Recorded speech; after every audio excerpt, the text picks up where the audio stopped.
साहब आप ये बताइए कि जो हमारे प्राइवेट कोचिंग इंस्टीट्यूट्स हैं और ये अपने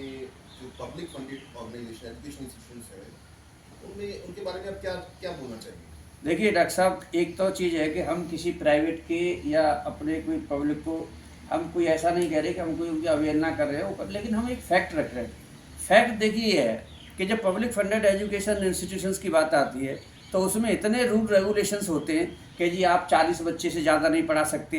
आप ये सब मतलब उसमें एक रूल है और उसमें बच्चों को एक क्वालिटी एजुकेशन दी जाती है। प्राइवेट कोचिंग इंस्टीट्यूशंस में आप देखिए एक एक क्लास के अंदर 200 300 400 500 600 700 बच्चे बैठे होते हैं, उसमें एक टीचर पढ़ा रहे होते हैं, चारों तरफ उनको स्क्रीन वो मतलब लगा दिए जाते हैं टेक्नोलॉजिकली और सुनते रहें। आप मुझे बताओ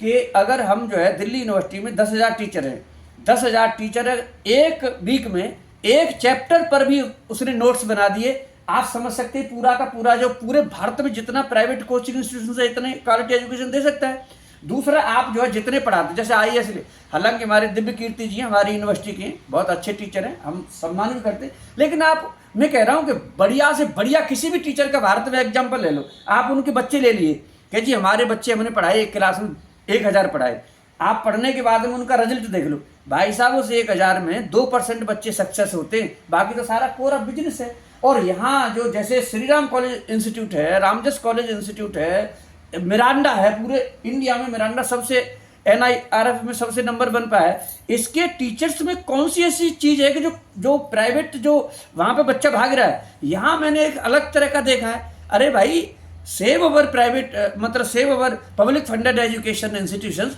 प्राइवेट कोचिंग इंस्टीट्यूशंस में बच्चा जिस तरह से जो जा रहा है उसको खुद ही स्वास्थ्य के लिए अच्छा नहीं है। मेंटली उनको इस तरह से बना दिया गया कि अगर प्राइवेट कोचिंग में नहीं जाएगा तो तुझे वो क्वालिटी एजुकेशन नहीं मिलेगी, जबकि ऐसा नहीं है। भाई साहब लाइब्रेरी से प्यार करो, किताबों से प्यार करो, अपने जो टीचर्स हैं जो पब्लिक फंडेड में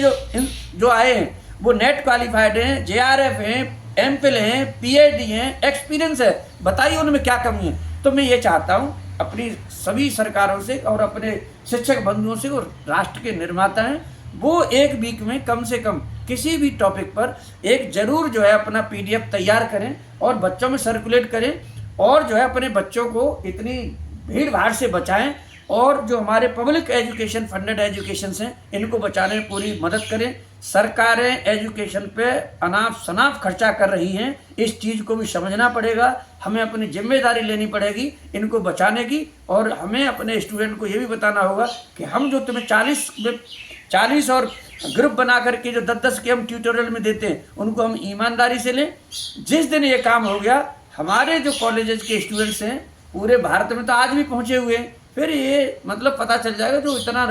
कोटा का एग्जाम्पल लो, 2 लाख के लगभग बच्चे हैं, मैं 2-2 लाख रुपए फीस है, भाई साहब 600 करोड़ रुपए खर्चे होते होंगे, मैं 2% बच्चों का उनका रिजल्ट आ रहा है। अरे भाई इससे तो हमारे दिल्ली यूनिवर्सिटी इंस्टीट्यूशंस में देखो, हम सरकारी मतलब इतने हमारे 10% तो बच्चे वैसे ही लग जाते हैं और 25% हमारा प्लेसमेंट है, आप क्यों नहीं इनका कंपैरिजन कर रहे? तो मैं किसी प्राइवेट की और उसके खिलाफ नहीं हूँ, लेकिन मैं ये कहना चाहता हूँ कि जो बच्चों को इस तरह से यहाँ क्लास नहीं करेंगे और वहाँ प्राइवेट की जो भाग रहे हैं, ये भागम भाग जो ठीक नहीं है, उनके स्वास्थ्य के लिए ठीक नहीं है, वो पैसा भी खराब कर रहे हैं, एनर्जी भी खराब कर रहे हैं, टाइम भी बर्बाद कर रहे हैं। तो मेरे हिसाब से self study is the best study. आप अपने कॉलेजेज में जो लाइब्रेरी है, कॉलेजेज में जो टीचर्स हैं उनसे मतलब अपनी बढ़ाएं मतलब डिबेट और डिस्कशन, और वहाँ से फिर अपने बनाएं क्वेश्चंस, MCQ बनाएं, उनके आंसर बनाएं, टीचरों से डिस्कस करें, दोस्तों से करें, तभी जा करके पब्लिक फंडेड एजुकेशन बचेंगे और आपका राष्ट्र जो है बलवान होगा। इन्हीं शब्दों के साथ थैंक यू वेरी मच, धन्यवाद, नमस्कार।